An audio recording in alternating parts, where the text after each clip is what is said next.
নমস্কার। দ্য ট্রিবলেটস ভয়েসের প্রথম বাংলা ভিডিওয়ে আপনাদের সকলকে স্বাগত। আমি দিগন্ত রয়েছি আপনাদের সাথে। আর আজকে প্রথম দিনই অত্যন্ত গুরুত্বপূর্ণ একটি বিষয়ে কিছু বলার চেষ্টা করব। আপনারা সকলেই ইতিমধ্যেই অবগত হয়েছেন যে জাতীয় সঙ্গীতের সাথে সাথে এখন সমান মর্যাদা পাচ্ছে বন্দে মাতরম। হ্যাঁ, বঙ্কিমচন্দ্র চট্টোপাধ্যায় রচিত বন্দে মাতরম। অর্থাৎ এক কথায় বললে বাঙালির সম্মান দ্বিগুণ হলো। স্বাধীনতার পর থেকেই জাতীয় সঙ্গীত হিসেবে জনগণের প্রচলন তো রয়েছেই, সাথে সাথে আর এক বাঙালি বঙ্কিমচন্দ্র রচিত এই বন্দে মাতরম গানের জাতীয় স্তরে স্বীকৃতি পাওয়া ভারতবাসী তথা বাঙালি হিসেবে অত্যন্ত গর্বের কারণ। কিন্তু এই বিষয়টিকে নিয়েও শুরু হয়েছে রাজনীতি। কিরকম? বেশ কিছু রাজনৈতিক দল তাদের নিজেদের রাজনৈতিক স্বার্থ চরিতার্থ করার জন্য বলছেন যে বঙ্কিমচন্দ্রের বন্দে মাতরমকে সমমর্যাদা দিলে নাকি কবিগুরু রবীন্দ্রনাথ ঠাকুর রচিত জনগণ মন অর্থাৎ জাতীয় সঙ্গীতের মর্যাদা ক্ষুণ্ণ হয়। কিন্তু সত্যি কি তাই? এটা কি আদৌ কোনো বাস্তব ভিত্তিযুক্ত কথা, নাকি শুধুমাত্র নিজেদের রাজনৈতিক চরিতার্থ স্বার্থ চরিতার্থ করার জন্য একটি অপব্যাখ্যা মাত্র? কয়েকটি বিষয় উল্লেখ করলেই কিন্তু এই বিষয়টি বেশ স্পষ্ট হয়ে যায়। যেমন কলকাতায় যখন কংগ্রেসের অধিবেশন বসে, সেই সময় কিন্তু রবীন্দ্রনাথই বঙ্কিমচন্দ্রের এই বন্দে মাতরম গানটি করেছিলেন।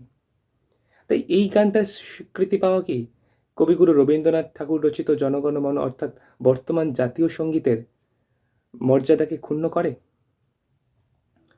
এছাড়াও কেন এই গানটি শুধুমাত্র একটি গান নয়, বরং মন্ত্র সমান, তাও একটু দেখে নেওয়া প্রয়োজন।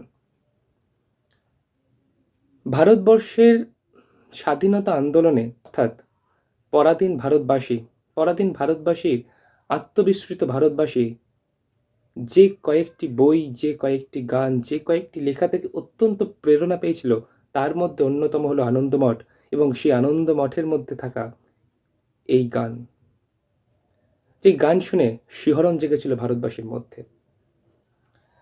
এটা শুধুমাত্র কোনো মন গড়া কথা নয়। ব্রিটিশ সরকারের রিপোর্ট থেকে পাওয়া যায়, যখন তারা কোনো বিপ্লবীদের গোপন ডেরায় হানা করতেন, তখন ৩টি জিনিস তারা কমন পেতেন।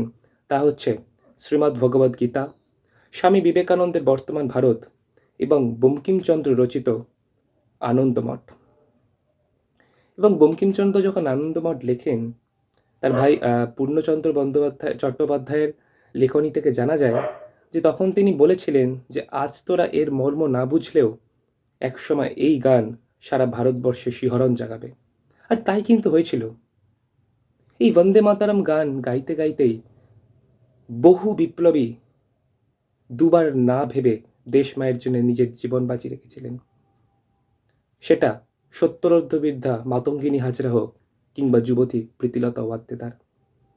1932 সালের যখন পাহাড়তলির ইউরোপিয়ান ক্লাব আক্রমণের নেতৃত্ব দিচ্ছিলেন ছোট্ট প্রীতিলতা, যুবতী প্রীতিলতা, তখন শেষ নিঃশ্বাস ত্যাগ করার সময় কিন্তু এই বন্দে মাতরমের ধ্বনি তিনি দিয়েছিলেন।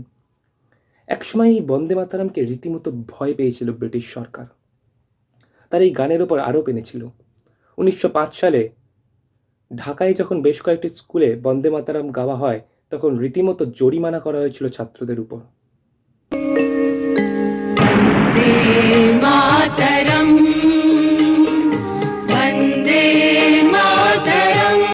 এক সময় অত্যাচারী ব্রিটিশ শাসকরা ভয় পেয়েছিল এই বন্দে মাতরম সঙ্গীতকে। আর আজ যারা এই সঙ্গীতকে ভয় পাচ্ছেন, আজ যারা এই গানটির ছলে বলে কৌশলে বিরোধিতা করছেন, তারাও কি তবে ভারত বিরোধী? স্বভাবতই এই প্রশ্ন আসে বইকি।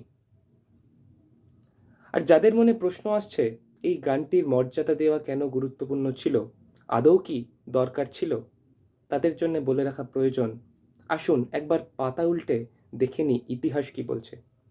আসুন দেখে নিই সেই সময়কার গুরুত্বপূর্ণ ব্যক্তিত্বরা, শ্রী অরবিন্দ, বিপিনচন্দ্র পাল কিংবা সুরেন্দ্রনাথ বন্দ্যোপাধ্যায় কিংবা কবিগুরু রবীন্দ্রনাথ ঠাকুর, তারা কি বলছেন। শ্রী অরবিন্দ 1907 সালের বন্দে মাতারাম পত্রিকায় লিখছেন, Among the rishis of the later age, we have at last realized that we must include the name of the man who gave us the reviving mantra, which is creating a new India, the mantra Vande Mataram.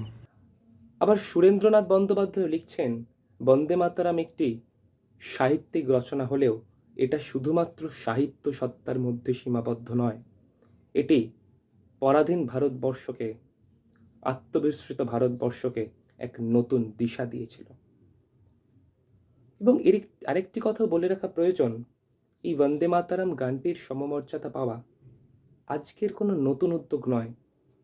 1950 সালের 24শে জানুয়ারি ভারতীয় গণপরিষদের যেদিন শেষ অধিবেশন বসে, সেদিন কিন্তু তৎকালীন সেই গণপরিষদের সভাপতি অর্থাৎ রাজেন্দ্র প্রসাদ উল্লেখ করেইছিলেন যে জাতীয় সঙ্গীতের সাথে সাথে বন্দে মাতারামও সমমর্যাদা পাবে। তাই আজ যখন ভারতবর্ষ বিশ্বভারত 2047-এর দিকে এগিয়ে চলেছে, যখন বিশ্বগুরু ভারতের দিকে সেই আসনে অধিষ্ঠিত হওয়ার লক্ষ্যে এগিয়ে চলেছে, তখন এই অগ্নিমন্ত্রকে আবারও পুনঃস্মরণ প্রয়োজন এবং মর্যাদা দেওয়া প্রয়োজন। বন্দে মাতারাম।